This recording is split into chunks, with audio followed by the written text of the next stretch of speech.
Welcome back to Learnino Job Updates. Hindustan Aeronautics Limited ITI Apprentice, Diploma Apprentice തുടങ്ങിയ vacancies ഉണ്ട്. So നമുക്ക് അതിന്റെ details ഒന്ന് നോക്കാം.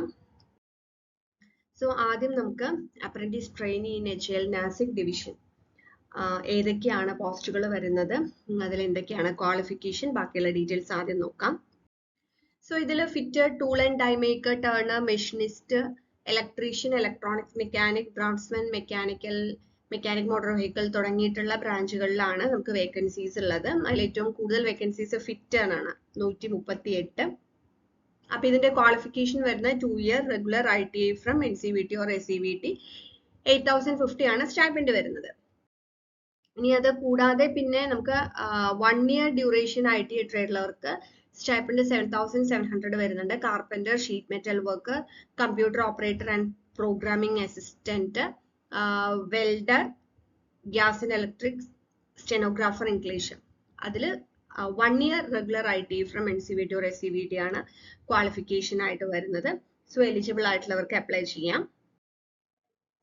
അപ്പോൾ ഇതിനകത്ത് നമ്മൾ പ്രത്യേകം എടുത്ത് പറഞ്ഞിട്ടുണ്ട്, ITI കഴിഞ്ഞവർക്കാണ് ഇത് ചെയ്യാനായിട്ട് പറ്റുന്നത്. ITI പാസ്സായിട്ടുണ്ടായിരിക്കണം.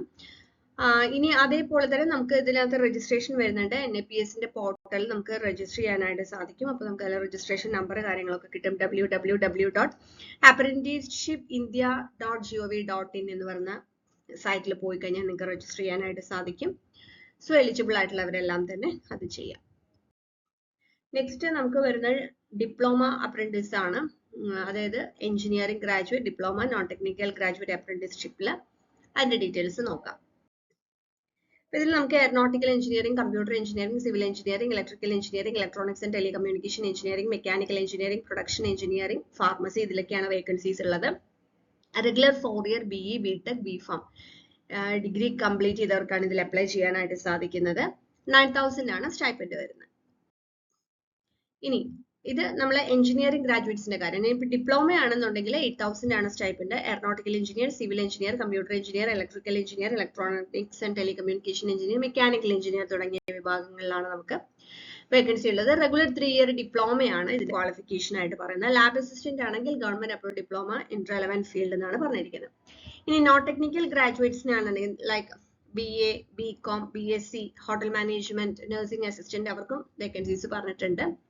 3 or 4 year regular degree in respective discipline ആണ് ക്വാളിഫിക്കേഷൻ ആയിട്ട് വരുന്നത്.